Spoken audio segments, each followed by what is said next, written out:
The Enhanced Continuous Voter Registration ECVR 2026 exercise in Kenya was scheduled to conclude today, Tuesday, 28 April 2026. The 30-day nationwide registration drive was launched on 30th March 2026 with the Independent Electoral and Boundaries Commission targeting 2.5 million new voters ahead of the 2027 general election. Speaking exclusively to TV47, the IBC chairperson said, quote-unquote, "We know everyone wants to know what the numbers look like, but hold your horses. We shall reveal that to you soon." Tonight, we want to hear from you about the voter registration exercise. Did you participate? What is your story? And if so, what was your experience like? Send us an SMS on 22047 or join the conversation on our social media platforms. You can also reach us on X at TV47. Good evening, my name is Debarl Inea, and our sign language interpreter tonight is Rachel Rhoda Nyamai. Now let's just go to our first story, where the Court of Appeal Judge Kipchumba Katua Kigen has defended his suitability for the Supreme Court position, stating that his past professional ties to President William Ruto will not affect his judgment, vowing to remain a neutral and fair Supreme Court judge. Legal practitioner Anne Waseke and Justice Dr. Joseph Sergon were also interviewed as the Judicial Service Commission races to fill the vacancy at the Apex Court. Sheila Chelangat starts us off. The Judicial Service Commission has begun interviews for a Supreme Court judge to fill the vacancy left by the death of Justice Mohammed Ibrahim, as pressure mounts to stabilize a court currently operating just above the minimum quorum required to hear cases. Justice Katua Kigen's interview drew particular scrutiny, coming just 3 months after his appointment to the Court of Appeal, with commissioners questioning the timing of his application. At least one stays in a job for 6 months to be evaluated for promotion. Here for whether I'm competent. I also observed that quite a number of people have come to the Supreme Court directly from outside judiciary. And so judiciary is not necessarily a stepping stone for qualification to qualify for that office. Further concerns were raised over his past professional links to President William Ruto. Kigen, who has practiced law since 1998, previously represented the president at the International Criminal Court, prompting questions about his perceived impartiality, especially in potential presidential election petitions. The fear is well, I can't say it is ill-informed. I can understand the concerns, but I just want to give the assurance that I would be fair and I would only deal with facts and the law. Miss Anne Waseke Makori. Hope you're not tired. I need the job. Told the panel she would rely on her extensive public service experience, including her tenure as chair of the Independent Policing Oversight Authority, if appointed to the Apex Court. Is there a difference between a fresh election and a runoff? Yes. I repeat, is open to all the candidates. Runoff is where you have two top candidates, then they will go just the two contending parties, if the top two. Yeah, so is it the Supreme Court who can order for a runoff? Must admit, I'm not sure, but I know they can order a repeat election. Justice Kiplagat Sergon, meanwhile, highlighted his long judicial career, telling the panel he brings over 3 decades of progressive legal and judicial experience, positioning himself as well-suited for the role. With me, with time, I have developed research and writing skills, which are very, very important when it comes to judgment writing. The remaining candidates, Justice Francis Kipruto Tuyot and Justice Abdullahi Mohamed Warsame, are expected before the panel on Wednesday, after which the commission will forward its nominee to the president. Sheila Chelangat for TV47. Just as we mentioned earlier, the continuous mass voter registration exercise comes to an end today. And as of Thursday, 23rd, the day the IEBC gave the most recent update, Nairobi was leading with a new number of 2,965 voters, followed by Kiambu County with more than 90,000 newly registered voters. A large number of first-time registrants has also been witnessed across Nairobi. This report was prepared by Moluse Meshak. Long queues were witnessed at voter registration centers across Nairobi on Tuesday, the final day of the mass voter registration exercise as announced by the IEBC.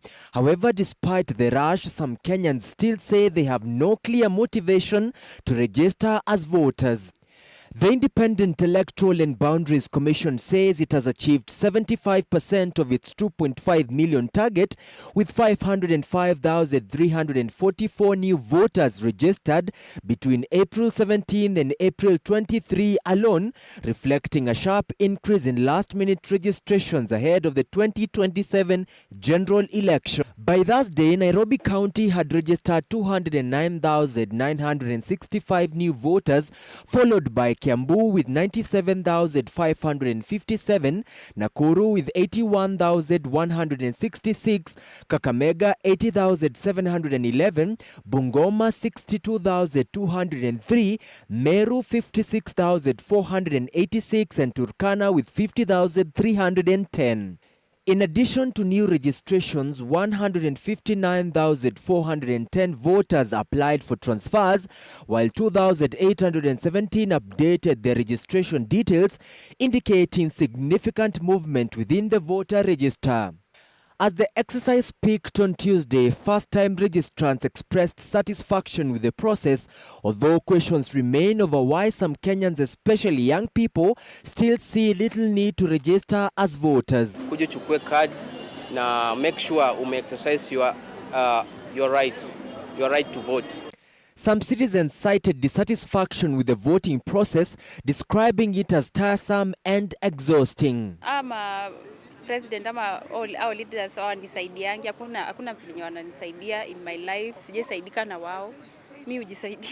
Hiyo kadi hadi mimi sijui inakaanga aje. Mimi sijaipiga kura in my life, sijui kura inakaanga aje.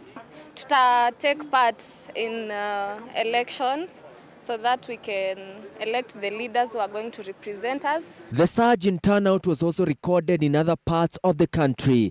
In Kisii County, IEBC officials confirmed that the region has already surpassed its registration target. As the mass voter registration exercise comes to a close, eligible citizens can still visit IEBC constituency offices across the country to register. All right, and you were pinched for time to do that. Today was the last day. So a tender reminder to the question that we were asking you, and we want to hear from you about that particular experience. Did you participate? Let us know. And if so, what was your experience? You can hit us on our socials this evening so that we can also just give you a feedback of what you have said. Send us an SMS on 22047. Also, you can join us on our social media platforms including X at TV47 Digital. Now, the National Police Service on Tuesday night received with fanfare its third contingent of officers returning from deployment in Haiti under the Multinational Security Support Mission. A total of 150 officers arrived at Jomo Kenyatta International Airport following the successful mission in the Caribbean nation. The return underscores Kenya's ongoing commitment to international peacekeeping and security support missions, with their deployment credited with enhancing safety in Haiti, enabling humanitarian operations and building institutional capacity within the Haitian security forces. This is the last contingent of Kenyan officers who served in Haiti under the Multinational Security Support Mission. Take a look.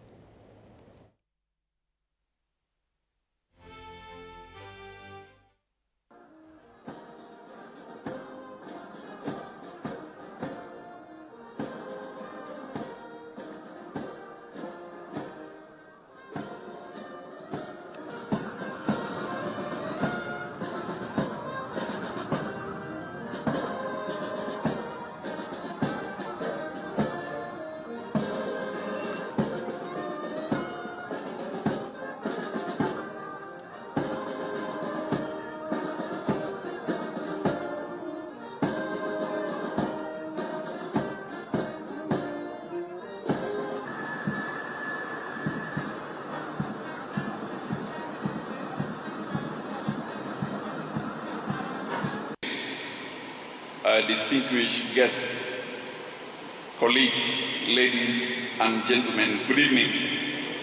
Good evening once more. I want to join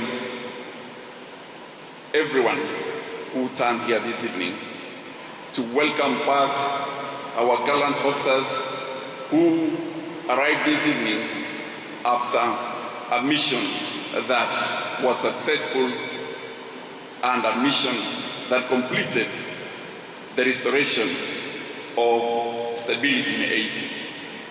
On behalf of your colleagues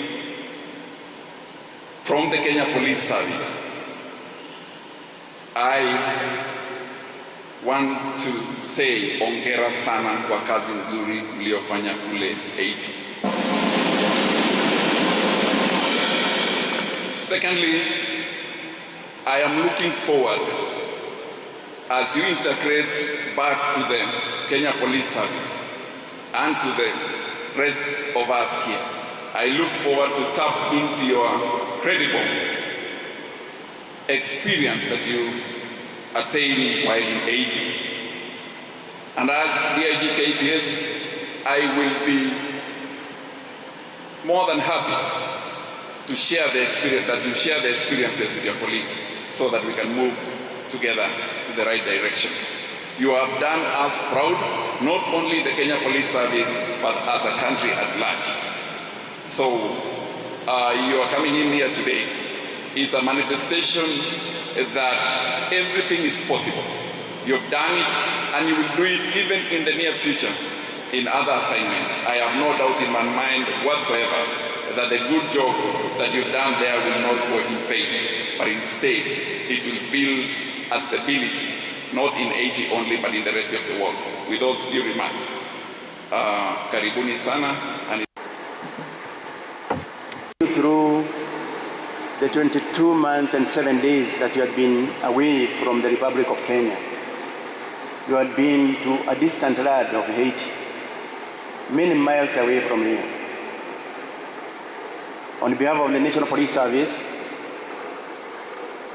we say a big thank you. Tunasema asante sana.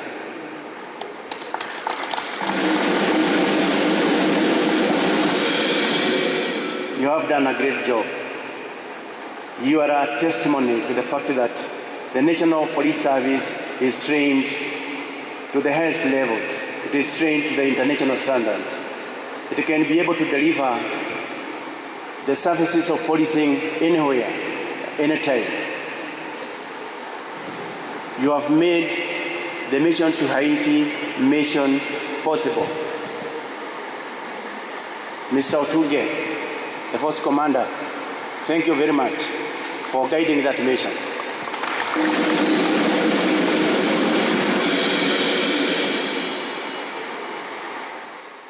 Right, it's good to be back home. A hearty welcome to the last contingent of officers from Haiti. Let's turn the crack now to matters academia, where Kenya's first cohort of grade 10 learners is off to a challenging start after a new survey revealed major gaps in the country's preparedness to roll out the competency-based education at senior school level. The findings point to serious shortcomings in infrastructure, learning resources, and teacher readiness, raising concerns over widening inequality in the education system. Faith Wagare has more. Kenya's first cohort of grade 10 learners is facing a difficult start as a new survey reveals major gaps in the education system. The survey, conducted between February and March 2026 across 14 counties, including Nairobi, Kiambu, Kakamega, Kisumu, Nakuru, and Uasin Gishu, assessed how prepared schools are for grade 10 under the competency-based education system. It focused on key areas such as infrastructure, teacher readiness, and the availability of learning resources, offering an early snapshot of a system under significant strain. Some of the books, they come inquiring for them, but they're not yet out in the bookshops. Yes, some books they come ask for them, but it's like the government supplied on free not for sale basis, but which are not supplied on open market. So we find they are coming for the same books, but we don't have them at the moment. Kuna mzigo mzito, but tutangangana as we hope things will get better.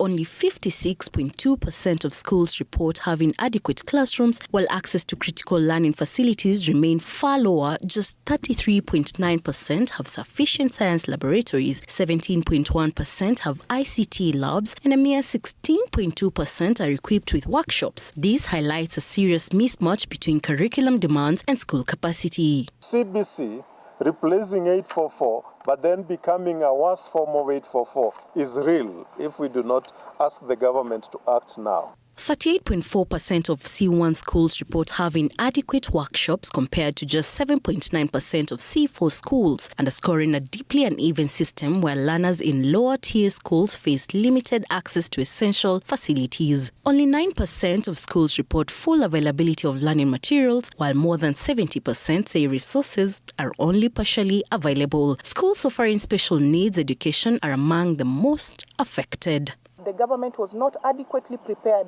for the transition to senior school, despite years of planning around the competency-based curriculum implementation. Government must be deliberate. The idea of putting all schools and giving them equal capitation, I think, will not address the gap that we are seeing currently. Only 5.7% of teachers are fully trained for the new curriculum rollout. Education authorities now warn that without urgent intervention, the CBE rollout could deepen inequality instead of reducing it. They are calling for increased funding, improved infrastructure, enhanced teacher training, and stronger policy support. Faith Wangare, TV47. Now, President William Ruto today took his political charm offensive to the heart of Kibra and Langata constituencies in a visit seen as both development tour and a strategic bid to consolidate support in one of Nairobi's key political bastions. From promises of development to direct attacks on his critics, the president and his allies used the visit to defend his agenda, rally supporters, and send a strong political message ahead of intensifying realignments. This is his first ever visit since the demise of Raila Odinga. Ndio Kibra tuibadilishe. Kibra iweje kuwa slum. President William Ruto has used the high-profile visit to Kibra, long regarded as an opposition stronghold, to intensify his political outreach in Nairobi, blending development pledges with clear political messaging as competition for urban support intensifies.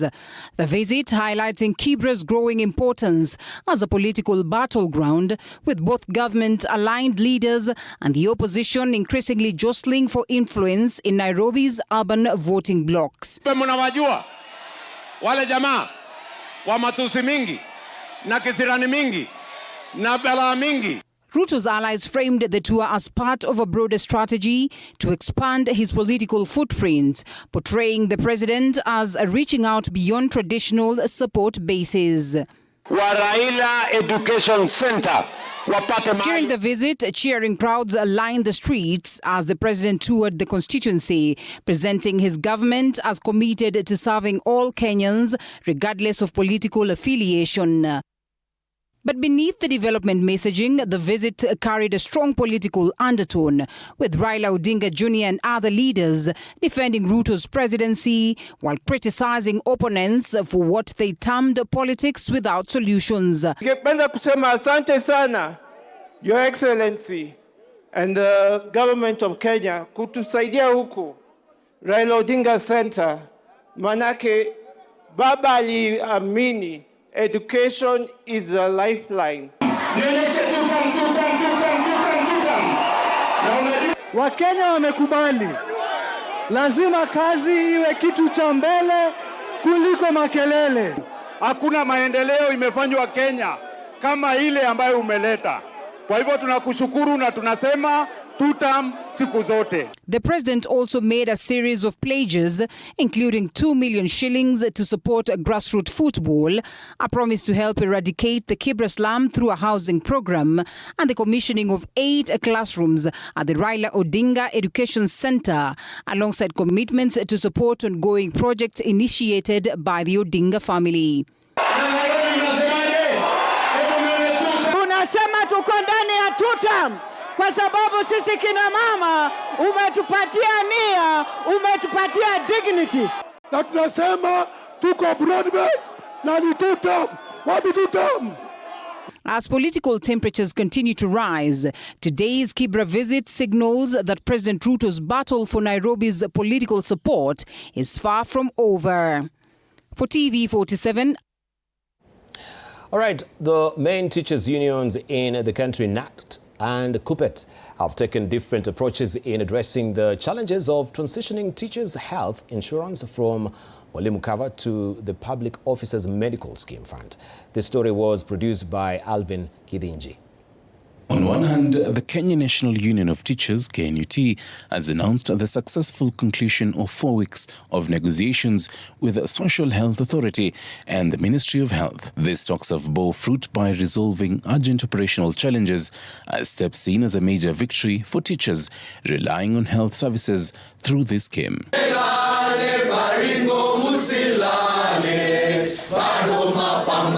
However, the Kenya Union of Post-Primary Education Teachers, GOtv, has not yet reached an agreement with SHA. Teachers under GOtv have today threatened to strike in various parts of the country, protesting challenges within SHA.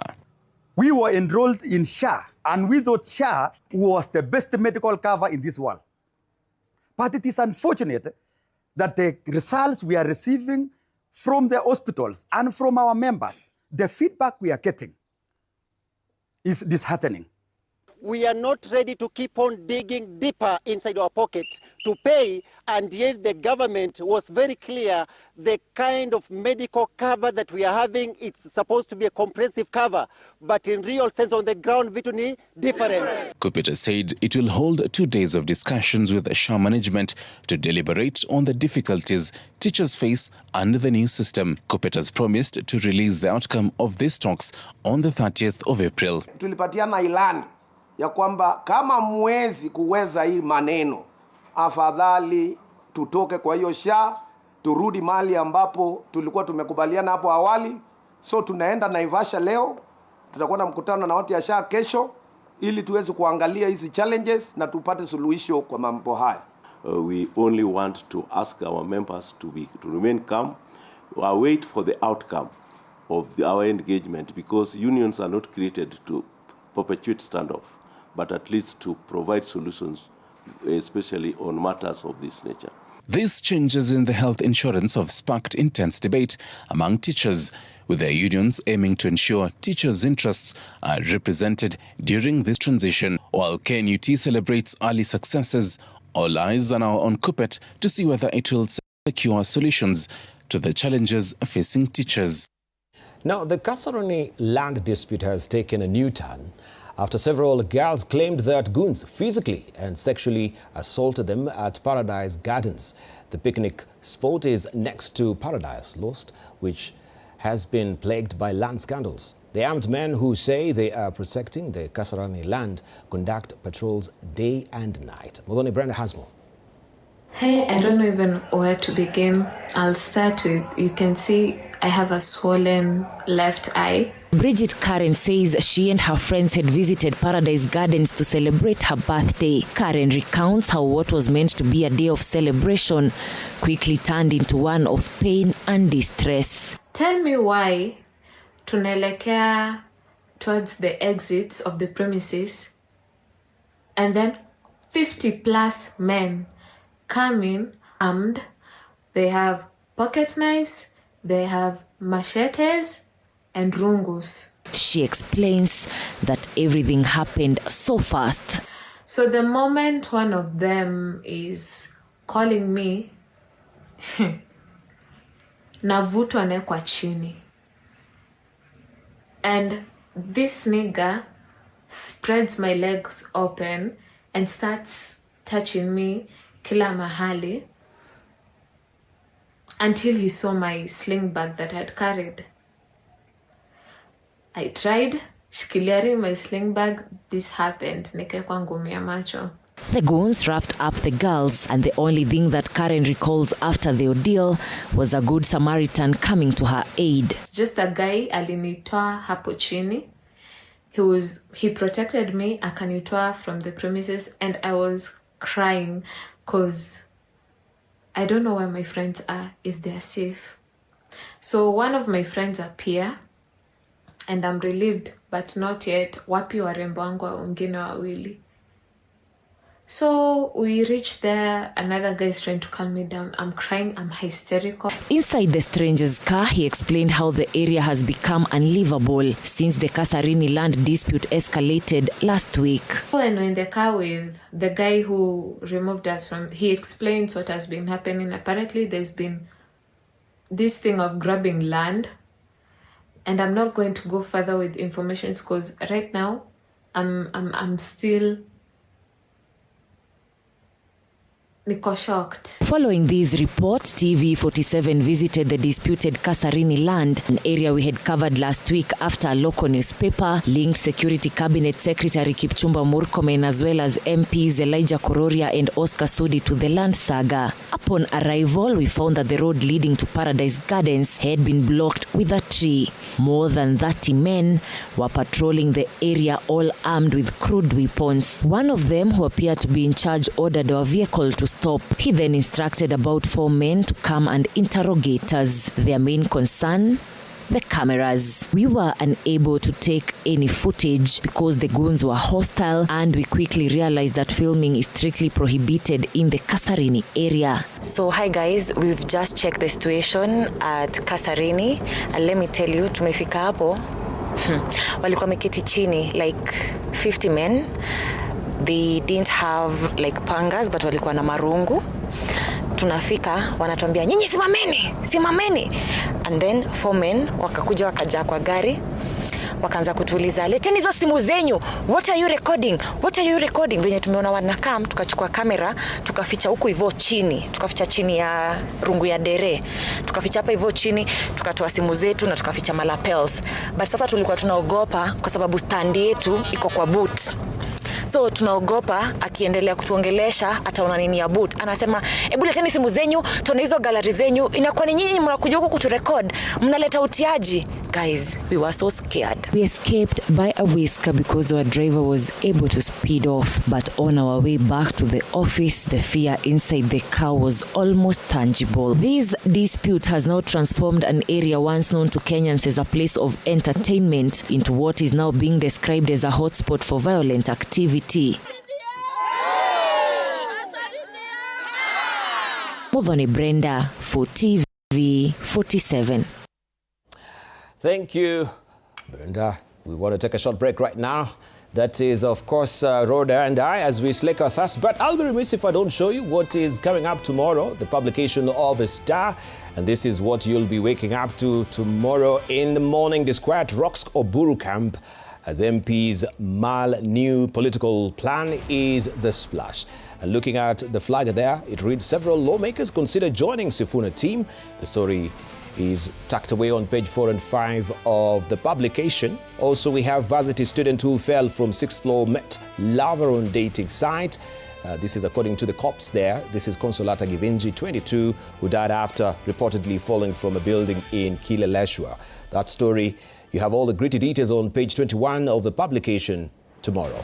Keegan questioned on Ruto link at JSC. Interview. Of course, we ran this story by you, and you can see the faces there of them that appeared before the panels. We have the caption reading, Supreme Court of Appeal Judge Katwa Keegan, former IPOA chairperson Anne Makori, and Justice Joseph Seragon, when they appeared for JSC interviews for the position of Supreme Court Judge at Milimani Law Courts in Nairobi yesterday. This story, you can follow it on page 9 of the publication tomorrow. Let's see what we have on top here, the teaser. And we have looming standoff as Senate plans to centralize county firing of employees. And also, researchers explore GMO cow to tackle climate disease burden. That's the Star. Allow me to just also dial back the time machine and show you this particular picture. If you may identify the persons here, this was way back in 1968. And this is, of course, the first president of the Republic. And can you figure out who this other guy is? That is in 1968. They're having a light moment there at State House. That is Mbiu Koinange. We take a short break.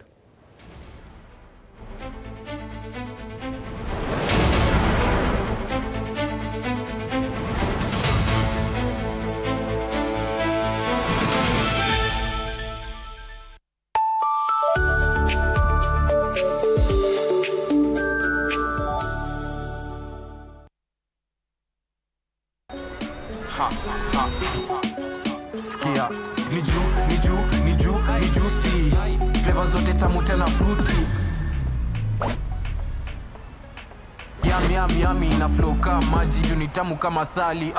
Ni juicy. Are you bored? Kuna vitu zinakuudhi, usijali my bro, ibu kama nataka juicy juni. Azam TV, your favorite pay TV, just got even better. Effective 1st March 2026, we have added 5 amazing new TV channels to keep you entertained day and night. AMC Movies and Nolly Africa for the best of Nollywood movies and series. Music Box Hits and Music Box Dance for non-stop music hits and dance. And Manchester United TV for football fans. More movies, more music, more sports, all in one place.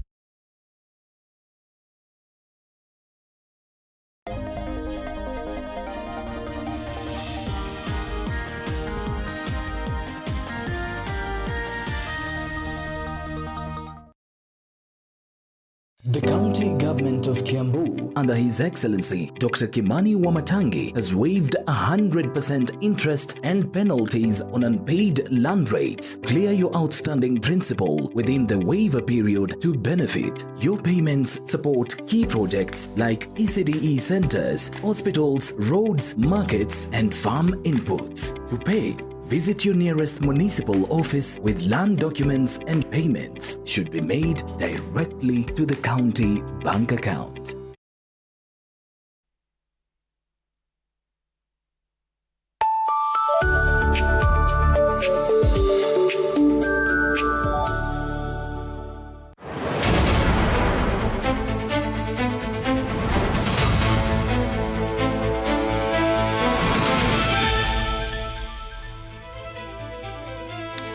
Welcome back.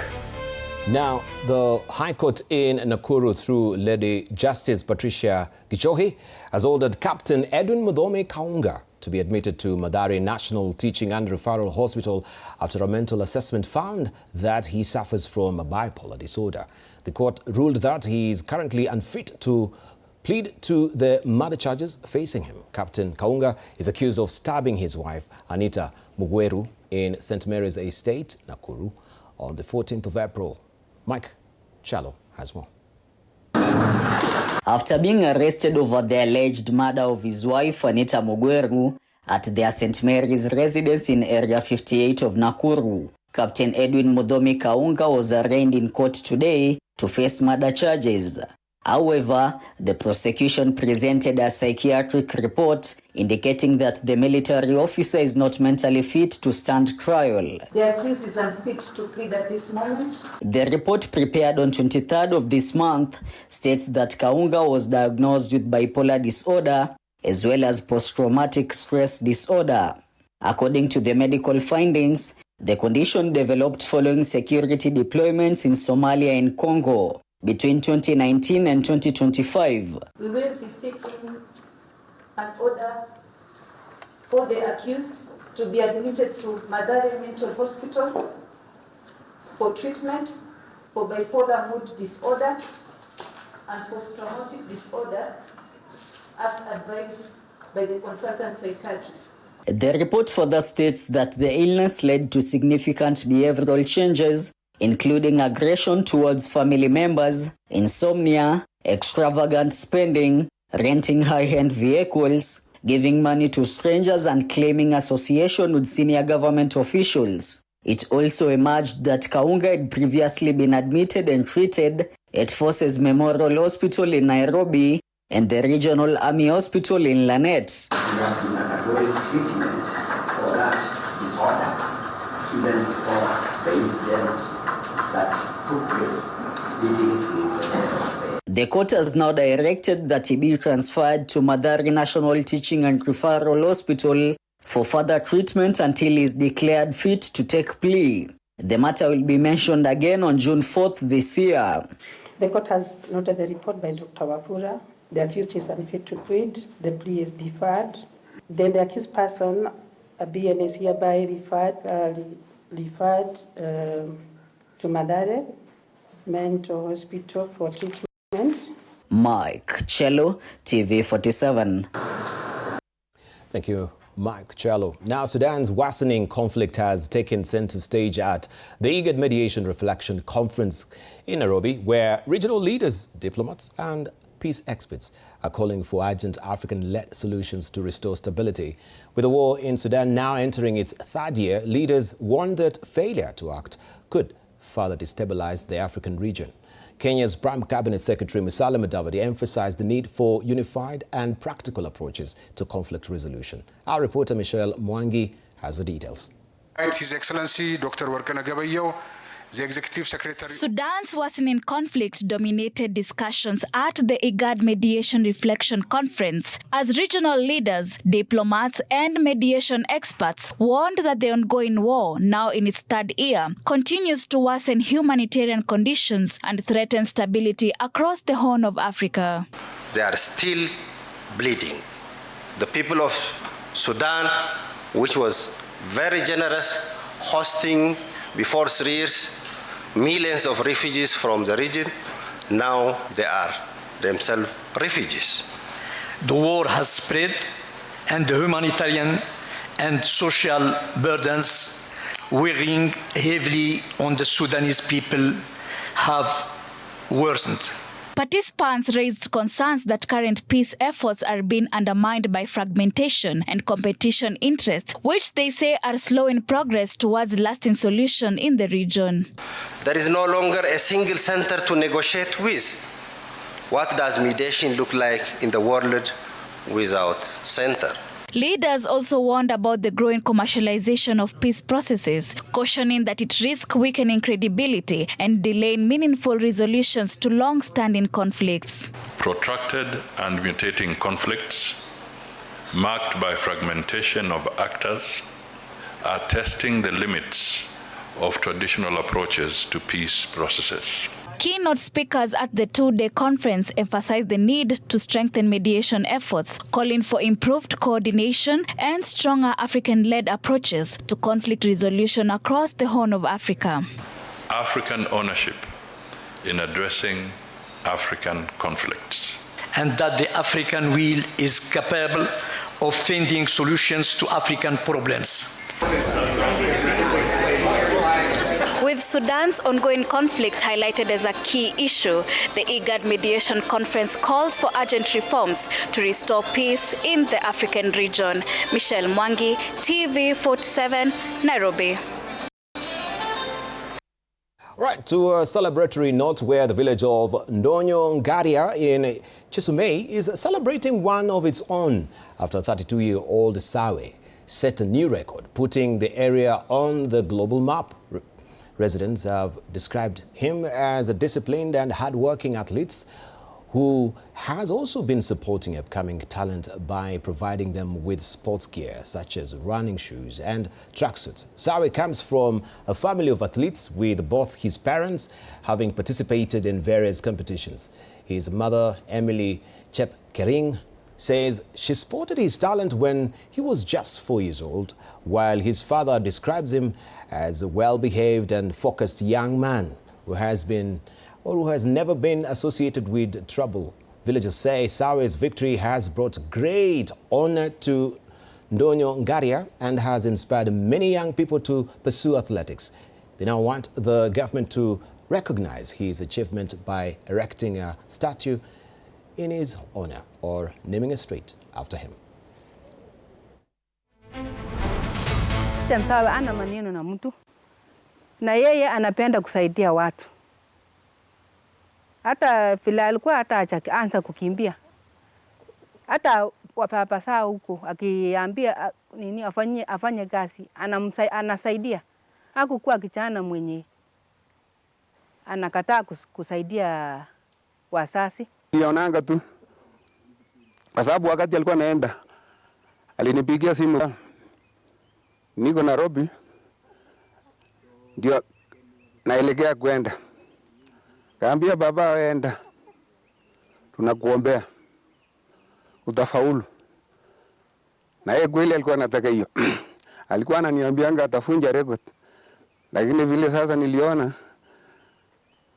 alikuwa na matumaini kabisa. Sasa ni furaha kwangu, familia wote.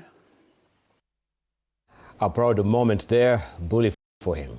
Now, the creative economy has been hailed for its ability to spur economic growth in the country. This is according to Cabinet Secretary Salim Mvurya, while officially opening the 14th edition of the Kalasha International Film and TV Market Festival and Awards at KICC. Mvurya also urged youth to embrace positive storytelling. Stali Nyaringita gives us a feel and flavor of the event. Film and TV stakeholders gathered at KICC today for the official opening of the 14th edition of International Film and TV Market Festival and Awards. The Market and Festival has provided a platform for film and TV industry stakeholders to reflect on placing Kenya's films on the global limelight. This year's edition, properly themed around innovation, reinventing storytelling one frame at a time, is both timely and visionary. It challenges us to rethink how we tell our stories, how we preserve our heritage, and how we leverage on innovation to reach global audiences. The institution has so far empowered hundreds of filmmakers across the country, supporting projects that have created jobs, expanded skills, and increased the number of Kenyan films showcased on regional and international platforms. For the filmmakers, the recognition by Kalasha Awards will see Kenyans continue to embrace locally produced content. Production for short films, I know most people think it's just press and play, but also it takes a lot of investment that goes into producing our short films. We have already established a culture, cultivated a culture whereby the younger generations are growing up watching African films, because I feel like we've been a little bit westernized, but as Tunga we are here to provide exposure. I really welcome the content creators to come and tell the tea story right away from the farm to the factory, all the way to the market and to the last consumer. On Saturday, the 2nd of May, President William Ruto is expected to officially grace the 14th edition of the Kalasha Film and TV Awards. He is expected to use this platform to not only champion for the creative economy, but also recognize the game changers in the industry. Stanley Nyaringita, TV47. Allow us to cross over to Uganda, where the country is experiencing a surge in fuel prices, disrupting transport and livelihoods, even as the government moves to calm public concern. Across the country, motorists are feeling the pressure of rising fuel costs, a situation that reflects broader global strains and fuel supply chains. Saddam Mubale has more. At several petrol stations in some parts of the country, fuel shortage have been reported. In southwestern Uganda, for example, long queues of motorists scrambling for a liter of available supply have been witnessed, with some stations running out of fuel.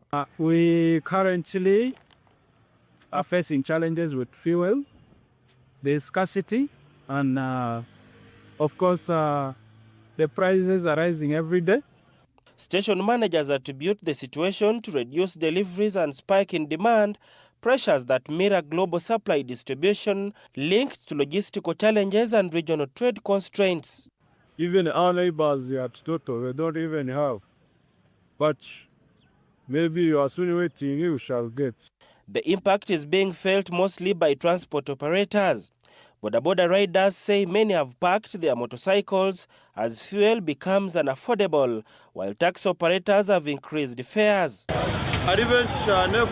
Fuel prices have increased significantly, and we are now buying at up to 8,000 shillings per litre.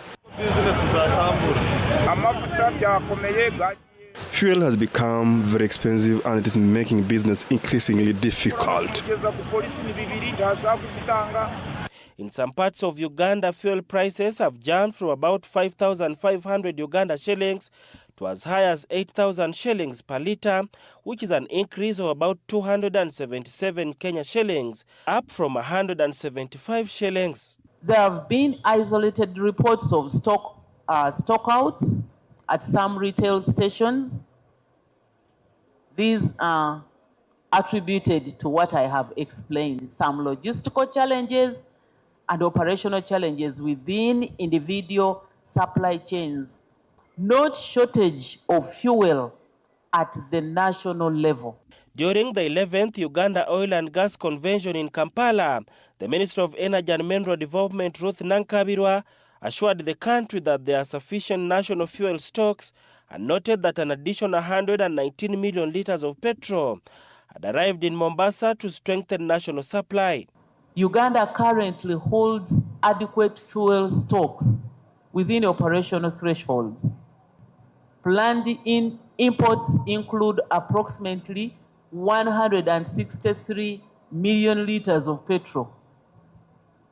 This is for May and June, up to around 14th June.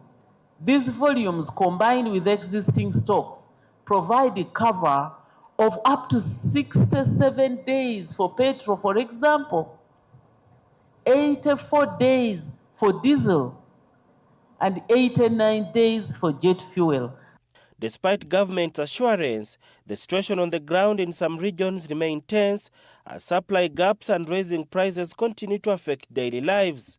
Sada Mubale, TV47, Nairobi.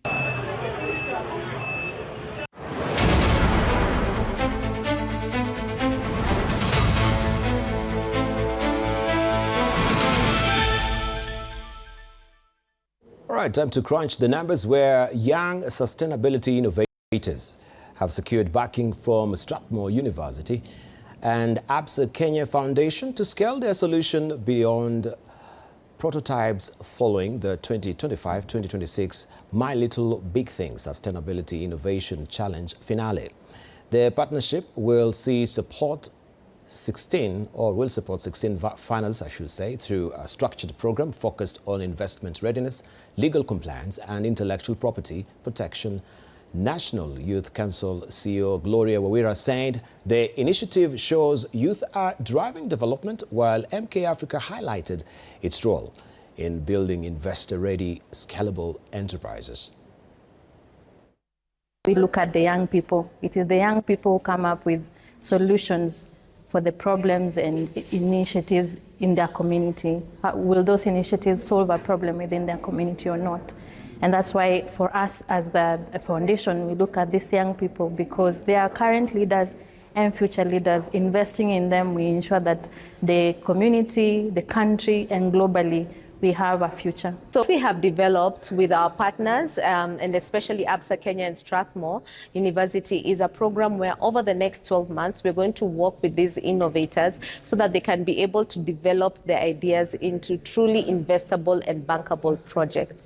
So some of the learning that we're going to take them through is, one, how to register their businesses, and get proper registration certificates, be able to open a bank account so that they can be able to attract investment, and then to register and protect their IPs. Prime Cabinet Secretary Musalia Mudavadi has urged African countries to shift from exporting raw minerals to value addition, local processing and manufacturing to boost economic gains.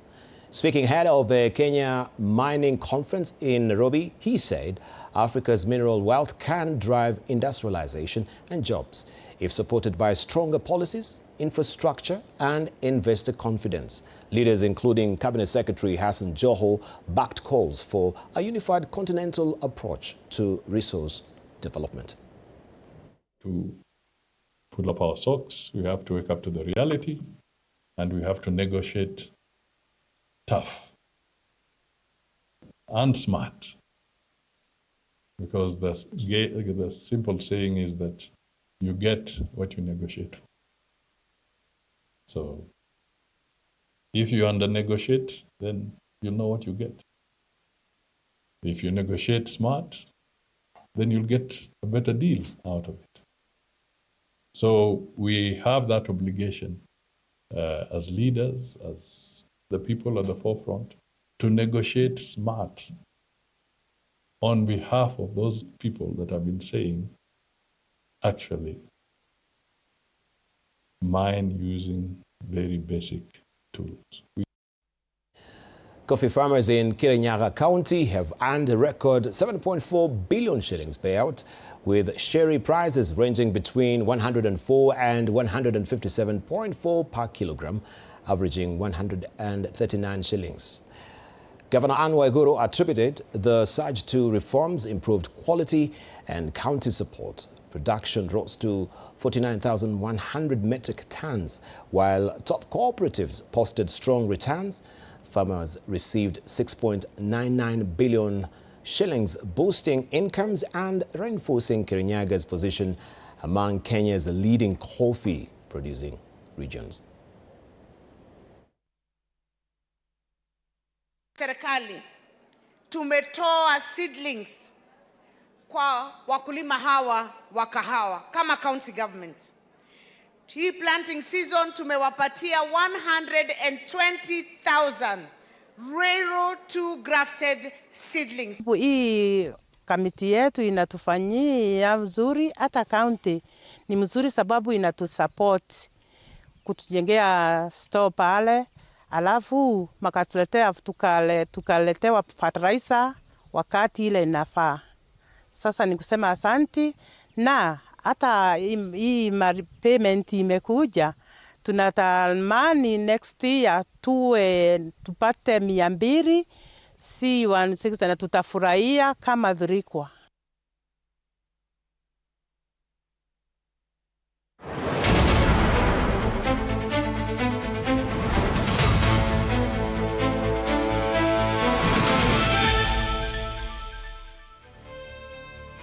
For sports, where the Football Kenya Federation is facing growing uncertainty following a week of investigations, court rulings and leadership disputes.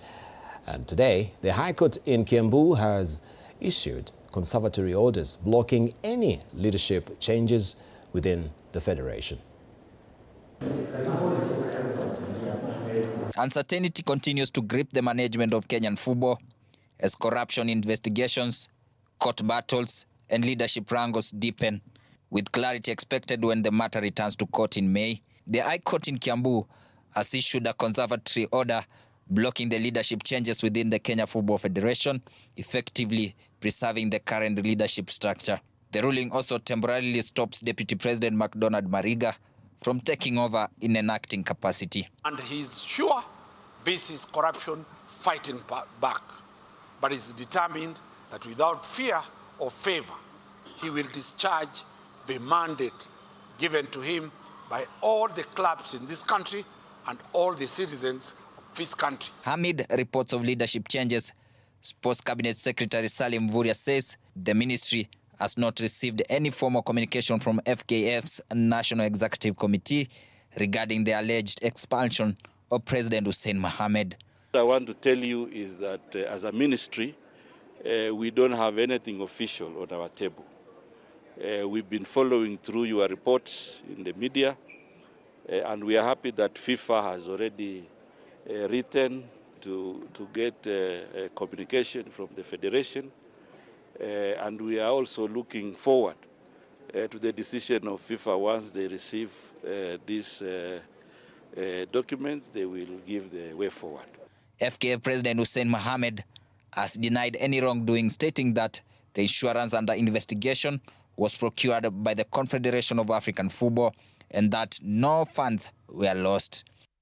The procurement of insurance for CHAN 2025 was conducted within the framework of the CAF host agreement. Meanwhile, officers from the Ethics and Anti-Corruption Commission have visited FKF offices as part of the ongoing investigations into the alleged irregularities in insurance arrangements for the CHAN 2025 tournament. The developments come as legal and governance dispute continues to dominate Kenyan football administration, with the next key hearing expected in May.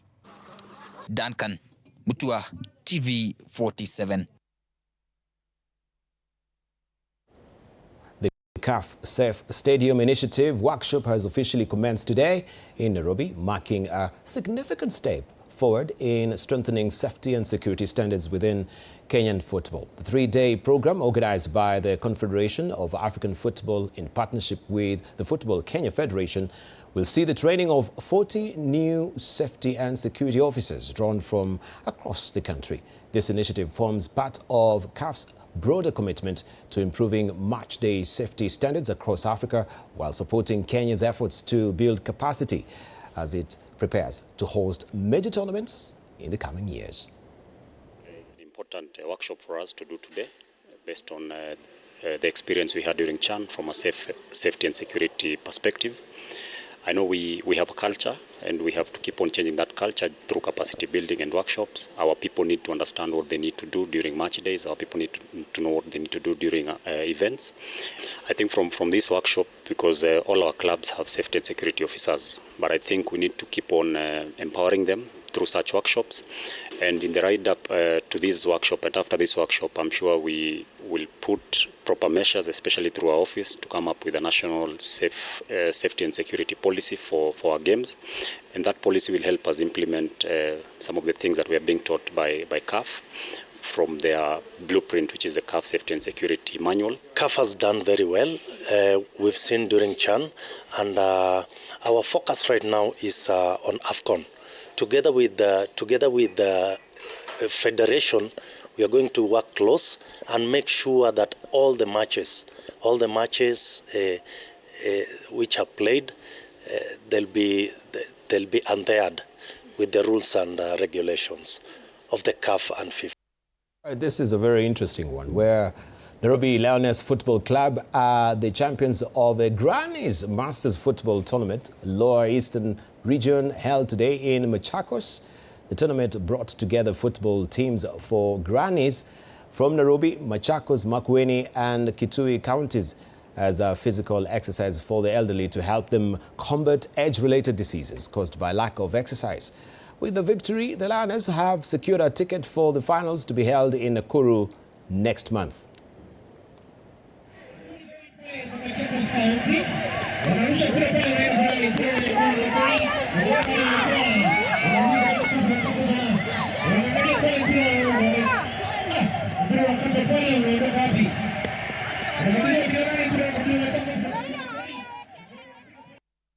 Interesting. I know one of my lecturers was, or she's part of this particular team. I'll ask her if she was actually competing today. But nonetheless, thank you very much. That's all she wrote in our news bulletin tonight.